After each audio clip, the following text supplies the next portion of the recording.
नमस्कार, मी हिमगौरी तुमचे स्वागत करत आहे माझ्या हिमगौरी लाईफ या यूट्यूब चॅनलवर। माझ्या ह्या फर्स्ट व्लॉगमध्ये आपण घराची साफसफाई बघणार आहोत। यामध्ये आपण प्रथम सुरुवात करणार आहोत। घराच्या भिंती आपल्या ह्या जाळ्या पडलेल्या असतात, शिवाय आपले हात कुठे ना कुठे लागलेले असतात, त्यामुळे भिंतींना हे डाग पडत असतात। ते डाग आपण कसे साफ करायचे ते आज या व्लॉगमध्ये बघणार आहोत। दिवाळी म्हटलं की आपण घर पूर्ण सगळं झाडून पुसून सगळं स्वच्छ करत असतो। तसेच आपण घराला पेंट हे काय दरवर्षी करू शकत नाही, त्यामुळे असं घर पेंट केलेले आपल्याला पुसून घेता येतात। तर ते घर पेंट केलेलं भिंती कशा पुसायच्या, शिवाय लहान मुलं हे काही ना काही भिंतींवर लिहित असतात, ते आज आपण स्वच्छ कसे करायचे हे आज या ब्लॉग मध्ये बघणार आहोत। चला मग आपण सुरुवात करूया साफसफाईला। तर मी हॉल पासून सुरुवात करणार आहे। पूर्ण हॉल हे भिंती पूर्ण चकाकणार आहे। चला मग बघूयात कसे आपण साफ करायचे आहे।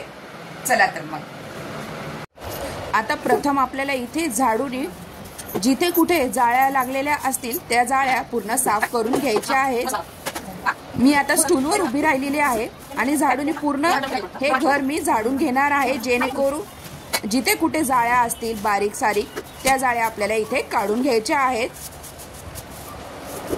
खिडकीतनं ही धूळ वगैरे येत असतात, त्यामुळे भिंतीवर धुळाचा थर हे थोडासा फार साचलेला असतो, त्यामुळे आपल्याला झाडू आडवा करून भिंतीवर नाही फिरून घ्यायचा आहे, जेणेकरून काही धूळ असेल तर ती निघून जाईल। तर अशा प्रकारे मी पूर्ण सगळ्या भिंतीच्या हॉलमधल्या जाळ्या काढून घेतलेल्या आहेत प्रथम। नंतर आपल्याला ह्या भिंती पुसून घ्यायच्या आहेत।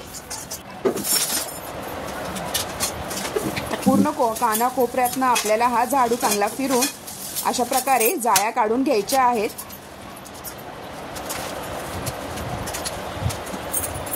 अशा प्रकारे तुम्ही एका दिवशी पूर्ण घरातले पूर्ण भिंतीच्या अशा जाळ्या काढून घेऊ शकता। आता गणपतीच्या वेळेसही थोडीफार साफसफाई झालेली आहे, तुम्ही बघू शकता खाली लादीवर सगळ्या जाळ्या पडलेल्या आहेत। आता एका मॉपच्या साहाय्याने आपल्याला भिंती पुसून घ्यायच्या आहेत। आता मी त्यामध्ये थोडंसं सर्फ टाकलेलं आहे आणि ही आल्याची बाटली आहे। हा आला आपल्याला थोडासा पाण्यामध्ये टाकून चांगल्या भिंती स्वच्छ करायच्या आहे। आल्यामुळे छान स्वच्छ निघतात, शिवाय लादी पुसताना आपण पाण्यात असा आला टाकला की लादीही चांगली आपली इथे स्वच्छ निघते। आता या मॉपच्या साहाय्याने स्टूलवर उभंही राहायला लागत नाही आपल्याला। वरचे जे असतात वरची साईड ती जास्त घाणही झालेली नसते, खालची साईड हात लागल्यामुळे आपले खालच्या भिंती घाण होतात। वरती फक्त थोडंसं काळपट वगैरे धूळ वगैरे साचलेली असते, ती अशी आपल्याला मॉपच्या साहाय्याने पूर्ण पुसून घ्यायच्या आहेत। आल्यामुळे हे पाणी भिंतीवरचा काळपटपणा पूर्ण निघून जातो। खाली आपला हात पोचत असेल तर असा हात थोडासा जोर लावून आपण खालच्या साईडनी भिंती चांगल्या पुसून घेऊ शकतो। अशा प्रकारे पाणी चेंज करत मी हे सगळ्या भिंती पुसून घेणार आहे।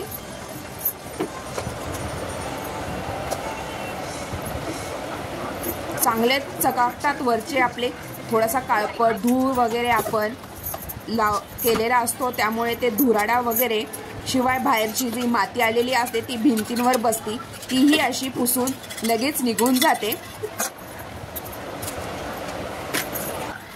अशा प्रकारे मॉपच्या साहाय्याने ह्या सगळ्या भिंती मी पुसून घेणार आहे। वरची साईड नंतर खालची साईड असते ते आपण एका फडक्याने चांगले पुसून घेऊ शकतो, शिवाय काही डाग असतील ते आपल्याला थोडेसे स्क्रबनी घासून काढता येतील। छान आता इथे बघा भिंती चांगल्या अशा चमकायला लागलेल्या आहेत आणि पाणीही इथे आपले काळपट निघालेले आहे आणि आपण झाडू मारलेला आहे, जाळ्या काढलेल्या आहेत, त्यामुळे निम्मी धूळ तर तशीच निघून जाते। आणि आठवड्यातनं महिन्यातनं आपण जाळ्या ह्या भिंतीवरच्या काढतच असतो। नुसता झाडू फिरवला तरी भिंतीवरची धूळ ही निघून जाते। पण दिवाळी म्हटलं की थोडेसे भिंती वगैरे चांगल्या स्वच्छ व्हाव्या, त्यासाठी आपण अशा भिंती पुसून घेऊ शकतो। ह्या मॉपच्या साहाय्याने AC वरचेही धुराळा आपण साफ करू शकतो। तर उभं राहून तुम्ही बघा, हा मॉप आडवा करून AC वर जी काही धूळ असेल ती निघून जाते पूर्ण असा. आता बघा छान असं धूळ निघालेली आहे सगळी AC वरची. तर पाणी एकदम काळपट असं पाणी आपल्या इथे निघालेलं आहे, तुम्ही बघू शकता. तर अशा प्रकारे मी सगळ्या भिंती वगैरे सगळे इथे वरच्या साईडची भिंत पूर्ण साफ करून घेतलेली आहे. खालच्या साईडचे आपण एका फडक्याने स्वच्छ करून घेणार आहोत. आणि फॅन वगैरे तर आपण महिन्यातनं 2 महिन्यातनं हे साफच करत असतो. अशा प्रकारे इथे भिंती सगळ्या साफ आपल्या झालेल्या आहेत, चमकायला लागलेल्या आहेत भिंती. अजिबात कुठं जाळी वगैरे भिंतीला आपल्या इथे दिसत नाहीये. पूर्ण वरची साईड इथे भिंती चांगल्या स्वच्छ पुसून झालेल्या आहेत. आता खालची काही साईड सोफा वगैरे ठेवलेला असतो, तुम्ही बघू शकता. तिथं असे डाग पडलेले असतात, शिवाय हाताचे वगैरे आपले डाग इथं लागलेले असतात. तर काळपट वगैरे तुम्ही बघू शकता, भिंत इथं काळपट झालेली आहे. हे पूर्ण भिंत मुलं काही ना काही लिहित असतात, पूर्ण हात वगैरे लागलेले असतात. ही पण भिंत इथे काळी झालेली आहे. आता ते आपण स्वच्छ करणार आहोत. त्यासाठी इथे आपण लिक्विड सोप, भांड्याचा जो लिक्विड सोप असतो तो मी इथे घेतलेला आहे थोडा, आणि स्क्रब, आणि एका बादलीत थोडंसं पाणी. आता ह्या स्क्रबने आपल्याला काळपट झालेली भिंत इथे आपल्याला थोडंसं स्क्रब करून घासून घ्यायची आहे. लगेच निघतात, आणि मुलांनीही काही पेन्सिलने वगैरे लिहिलेलं असेल तर निघू शकतं, पण पेन वगैरे स्केच पेननी ते लगेच निघत नाही. पण हाताचे वगैरे काळपट डाग वगैरे ते सहजरित्या थोडंसं स्क्रब करून निघून जातं. तर बघा एकदम स्वच्छ झाले. एका फडक्याने आपल्याला हे 2 पाण्याने पुसून घ्यायचं आहे. एकदम क्लीन इथं भिंत आपली झालेली आहे. काळपट वगैरे डाग इथे निघालेले आहेत. अशा प्रकारे आपण जिथे कुठे भिंती खालच्या साईडनी हाताचे काळे वगैरे डाग लहान मुलांनी काही लिहिलेलं असेल ते असं स्वच्छ भिंत करू शकतो. छानपैकी ते आपले भिंत चांगल्या पुसल्या जातात. तर बघा स्वच्छ पूर्ण झालेला आहे हा एरिया. आता सोफ्याच्या मागचे बघा तुम्ही, सोफा ठेवल्यामुळे इथे काळपट असं झालेलं आहे. तेही असं आपण स्क्रबनी चांगलं घासून घेणार आहोत. थोडंसं हलक्या हाताने इथे आपल्याला घासून घ्यायचं आहे. तर स्क्रबच्या साहाय्याने पूर्ण भिंत खालच्या साईडनी पूर्ण सगळी भिंत इथं थोडंसं जिथे जिथे काळपटपणा आपल्याला वाटतोय तिथे तिथे आपल्याला हे स्क्रबच्या साईडने घासून घ्यायचं आहे.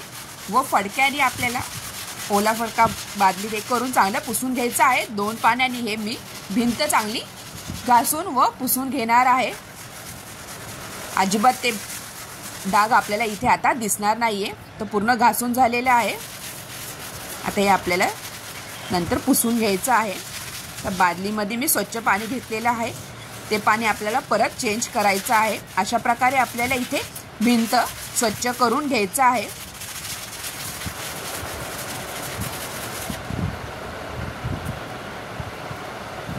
तर फडक्याने एका पूर्ण भिंत मी ही पुसून घेणार आहे आधी. नंतर पाण्यात आपल्याला हे फडकं चांगलं धुवून घ्यायचं आहे आणि पुन्हा ही भिंत पुसून घ्यायची आहे चांगल्या प्रकारे. तुम्ही बघा आता सोफ्याचं जे काळपट होतं मागच्या साईडनी ते सगळं पूर्ण निघालेलं आहे. अशा प्रकारे आपल्या इथे पूर्ण भिंत स्वच्छ होतात, एकदम चकाकायला लागतात. जसं काय न्यू पेंट केलेला आहे तसे आपले इथे भिंत चमकायला लागतात. तर बघा एकदम स्वच्छ इथे आपली भिंत झालेली आहे, कुठेच डाग दिसणार नाही. आता वरच्या साईडने मॉपनी तर आपण स्वच्छ केलेलाच आहे वरचा भाग. आता खालचा भाग आपण सहजरित्या असं थोडासा स्क्रबनी हे भिंत स्वच्छ करू शकतो. छानपैकी ते स्वच्छ झालेली आहे भिंत. तुम्ही बघा खालचा पण जो कोना असतो तोही एकदम स्वच्छ पुसून झालेला आहे. अजिबात धूळ वगैरे खालच्या कोण्यामध्ये राहिलेली नाही.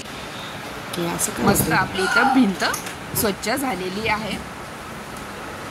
अशाच प्रकारे जिथे जिथे खालच्या साईडने आपल्याला हाताने पुसता येईल तिथं आपण आता हाताने पुसून घेऊ शकतो। अशा प्रकारे इथं भिंत आपल्याला आपली पूर्ण चकाकायला लागलेली आहे। पूर्ण भिंत मी अशा प्रकारे स्वच्छ केलेली आहे। अशा प्रकारे तुम्हाला हा व्लॉग माझा दिवाळीचा साफसफाईचा कसा वाटला नक्की कमेंटद्वारा कळवा व तुम्हीही अशा प्रकारे साफसफाई करत असाल तर नक्की मला कमेंटद्वारा कळवा व माझ्या चॅनलला सबस्क्राईब करायला विसरू नका। धन्यवाद।